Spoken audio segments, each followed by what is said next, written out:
Next question कहता है कि दो कैपेसिटर्स हैं और दोनों आइडेंटिकल हैं, दोनों के कैपेसिटेंस इक्वल हैं।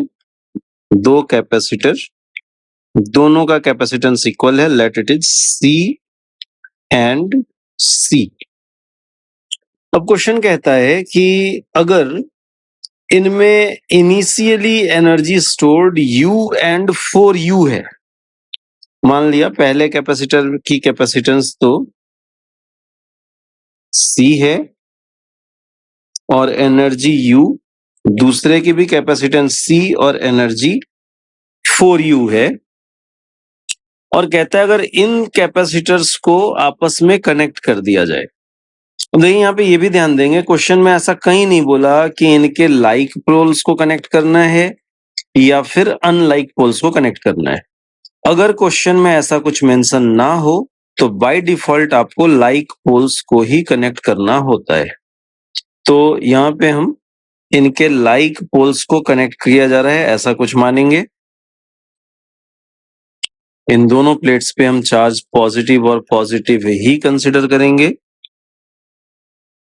पॉजिटिव को पॉजिटिव से कनेक्ट कर दिया, नेगेटिव को नेगेटिव से कनेक्ट कर दिया। और अब हमसे पूछता है क्वेश्चन कि एनर्जी लॉस क्या होगा।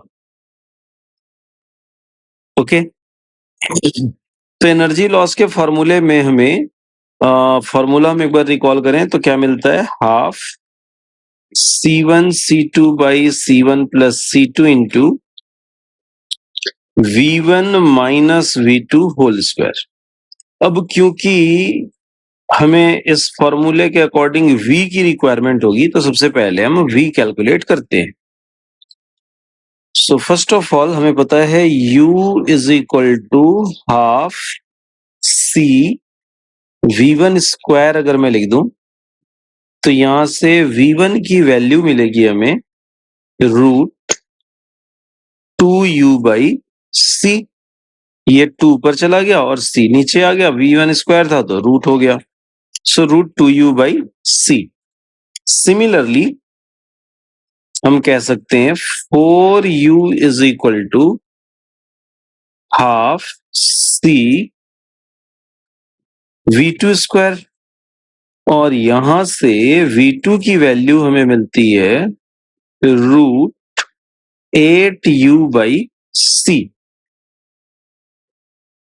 यहां से अगर हम V1 बाई V2 की वैल्यू कैलकुलेट करें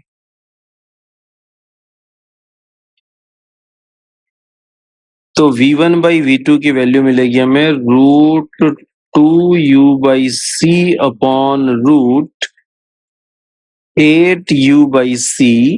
और आप देख सकते हैं U by C and U by C will be cancelled out, और 2 से 8 को भी हम कैंसिल कर सकते हैं। कितना मिलेगा हमें यहाँ पे, 8 की जगह 4 मिलेगा, सो रूट में 4 है, that is 1/2। V1 by V2 की वैल्यू हमें मिल जाती है 1/2। तो यहां से हम कह सकते हैं कि V2 equal to, cross multiply करेंगे, ये देखिए V2 is equal to 2V1, V2 equal to 2V1। अब अगर हम एनर्जी लॉस का फॉर्मूला यूज करते हैं तो energy loss delta U can be given as half C1 C2 by C1 plus C2 into V1 minus V2 whole square, और half C1 C2 divided by C1 plus C2 into V1, और V2 की जगह हम लिख सकते हैं 2V1। So V1 minus V2 whole square. Now V1 minus 2V1 will be minus V1, हालांकि square करूंगा तो माइनस V1 का स्क्वायर V1 स्क्वायर ही होगा, एंड C1 C2 दोनों की वैल्यू C है, so it will be equal to half C into C by C plus C into V1 square और ये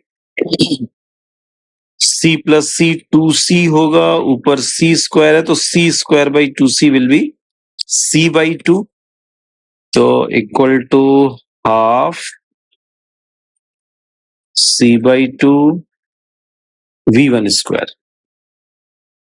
अब इनिशियल एनर्जी की जरा बात करें हम, ये तो हमें डेल्टा U मिला और डेल्टा U में हमें V1 का टर्म दिख रहा है,